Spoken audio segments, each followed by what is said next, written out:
In November 1910, 7 men secretly boarded a private train in New Jersey using fake names.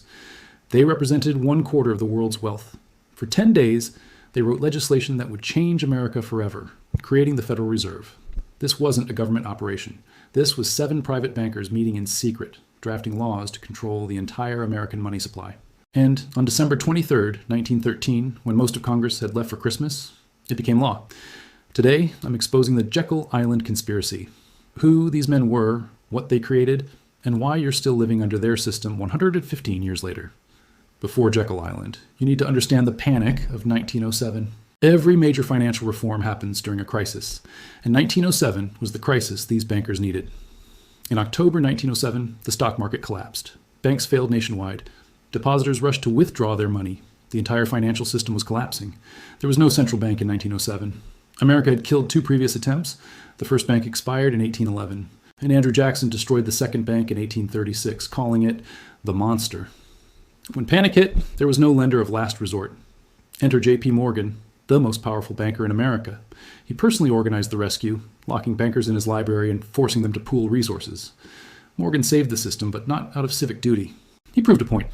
America needed a central bank, and bankers should control it. Congress responded by creating the National Monetary Commission in 1908, led by Senator Nelson Aldrich, J.P. Morgan's business partner, and John D. Rockefeller Jr.'s father-in-law. This commission would provide cover for what happened next. On November 22nd, 1910, 7 men boarded a private rail car at Hoboken Station. They came alone, no assistants arriving separately to avoid detection. They used only first names. Why the secrecy? If the press discovered Wall Street bankers writing banking legislation, there would be riots. Americans hated the big banks and J.P. Morgan. Any banker-written law would be dead on arrival. So they disguised it as a duck hunting trip. They traveled 1,000 miles south to Jekyll Island, Georgia, a private resort owned by the Morgans, Rockefellers, and Vanderbilts. No outsiders allowed. Nelson Aldrich, senator, chairman of the Monetary Commission, Rockefeller's father-in-law Frank Vanderlip, president of National City Bank, now Citibank, representing Rockefeller interests. Paul Warburg, partner at Kuhn, Loeb and Company, German banking expert who brought European central banking knowledge, Benjamin Strong, J.P. Morgan's lieutenant, who later became first governor of the New York Fed, Henry Davison, senior partner at J.P. Morgan, Charles Norton, president of First National Bank of New York, A. Fiat Andrew, Assistant Secretary of the Treasury, providing government cover. These 7 men controlled assets worth approximately $20 trillion in today's money. For 10 days, they worked in complete secrecy with one goal: create a central bank controlled by private banks, but funded by the government.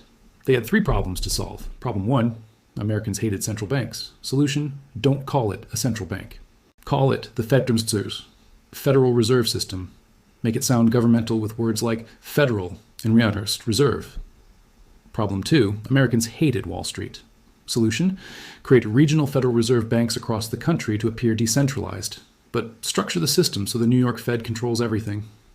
Problem 3, the government might actually control it. Solution, make it privately owned by banks themselves. Member banks would own the Fed, elect directors, and run day-to-day operations. This was genius, a central bank that looked like a government agency, operated like a private cartel, and had power to create money from nothing.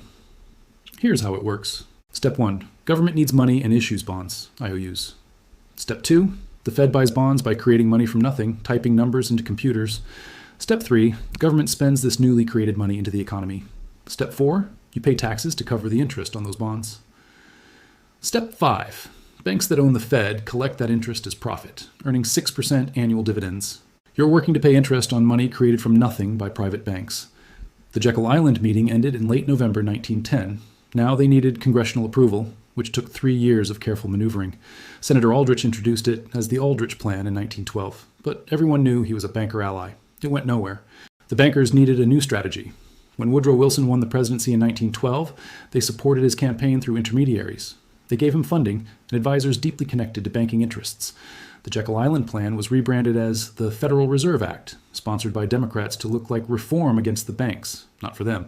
The bill was introduced in December 1913. Here's the suspicious part. Congress was supposed to adjourn December 19th for Christmas, but leadership pushed for a last-minute vote.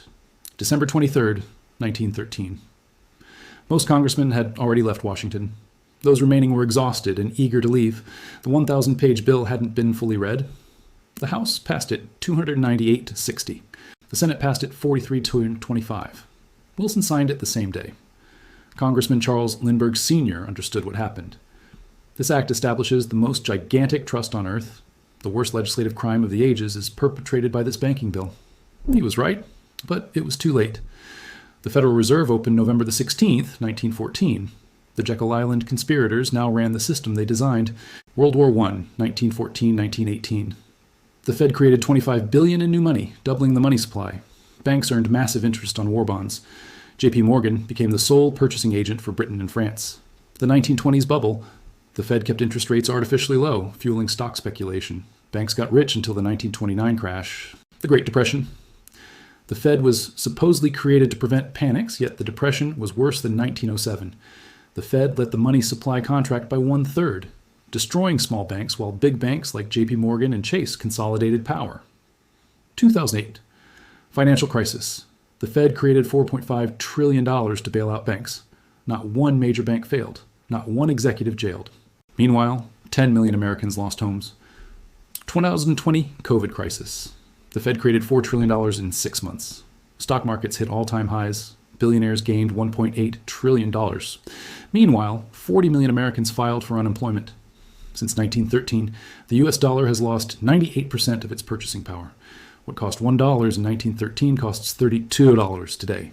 The Fed deliberately targets 2% inflation annually, systematically devaluing your savings. Here's what you need to understand. The Federal Reserve is not federal and has no reserves. It's a private banking cartel owned by the banks it supposedly regulates. In 111 years, it has never been fully audited by Congress. Every attempt to audit the Fed has been blocked. The banks that created the Fed still control it. J.P. Morgan Chase, Citibank, formerly National City Bank, Bank of America, Wells Fargo.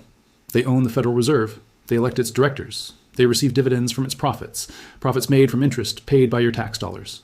Frank Vanderlip, one of the 7 conspirators, admitted decades later, if it were exposed publicly that our particular group had gotten together and written a banking bill, that bill would have no chance whatever of passage by Congress. He was right. The meeting was secret. The names were hidden. The legislation was disguised. And by the time truth emerged, the system was locked in. 7 men. 10 days, Jekyll Island, November 1910. That's when your money was privatized. That's when banks took control. And 115 years later, you're still living in their system. Every dollar you earn loses value through deliberate inflation. Every crisis benefits the banks while you pay the price. Every bailout is funded by creating money that devalues your savings. The creature from Jekyll Island is real, and it's still feeding.